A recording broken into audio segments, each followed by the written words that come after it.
যুক্তরাষ্ট্রের সঙ্গে চুক্তি করতে ইরানকে 10 দিনের সময় দিয়েছেন মার্কিন প্রেসিডেন্ট ডোনাল্ড ট্রাম্প।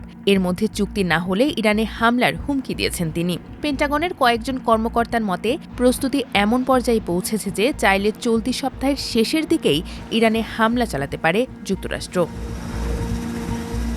ট্রাম্পের মূল মাথা ব্যথা ইরানের পরমাণু কর্মসূচি নিয়ে। তিনি বারবার বলেছেন তেহরানকে পরমাণু কর্মসূচি বন্ধ করতে হবে, ইউরেনিয়ামও সমৃদ্ধ করতে দেওয়া হবে না। হামলা হলে কিভাবে হবে তা নিয়ে ট্রাম্প সরাসরি কিছু না বললেও যুক্তরাষ্ট্রের প্রস্তুতি এখন চূড়ান্ত। বর্তমানে মধ্যপ্রাচ্যে রয়েছে যুক্তরাষ্ট্রের 2টি বিমানবাহী রণতরী, সঙ্গে আছে ডেস্ট্রয়ার, ক্রুজার যুদ্ধজাহাজ ও সাবমেরিন।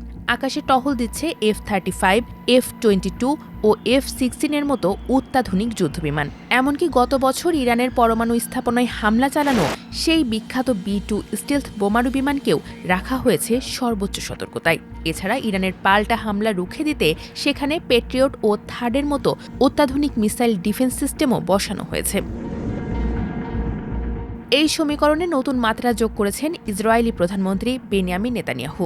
সম্প্রতি হোয়াইট হাউসে ট্রাম্পের সঙ্গে বৈঠকের পর থেকেই উচ্চ সতর্কতায় রয়েছে ইসরায়েলের সামরিক বাহিনী। ইসরায়েল চায় কয়েকদিনের এক তীব্র হামলার মাধ্যমে ইরানকে নৈতিকভাবে দুর্বল করে দিতে, যাতে তারা পরমাণু চুক্তিতে নতি স্বীকার করতে বাধ্য হয়। তবে দমে যায়নি ইরান, পাল্টা হুমকি দিয়েছে। জাতিসংঘে নিযুক্ত ইরানের স্থায়ী দূত সংস্থার মহাসচিব অ্যান্তোনিও গুতেরেসের কাছে লেখা এক চিঠিতে বলেছেন, যদি ইরানে হামলা হয় তাহলে মধ্যপ্রাচ্যে থাকা যুক্তরাষ্ট্রের সব ঘাঁটি ও অবকাঠামো লক্ষ্য করে পাল্টা হামলা হবে। তিনি উল্লেখ করেছেন, ইরান যুদ্ধ চায় না, কিন্তু তাদের ওপর হামলা হলে এর জবাব দেওয়া হবে, আর এর সব দায় নিতে হবে যুক্তরাষ্ট্রকে। এদিকে মার্কিন সংবাদ মাধ্যম ওয়াল স্ট্রিটের এক প্রতিবেদনে বলা হয়েছে, যুক্তরাষ্ট্র ইরানে প্রথমে সীমিত হামলা চালাবে। এতে লক্ষ্য করা হতে পারে সরকারি ভবন ও নিরাপত্তা বাহিনীর অবকাঠামোকে। এর মাধ্যমে ইরানকে পরমাণু চুক্তি করতে চাপে ফেলা হবে।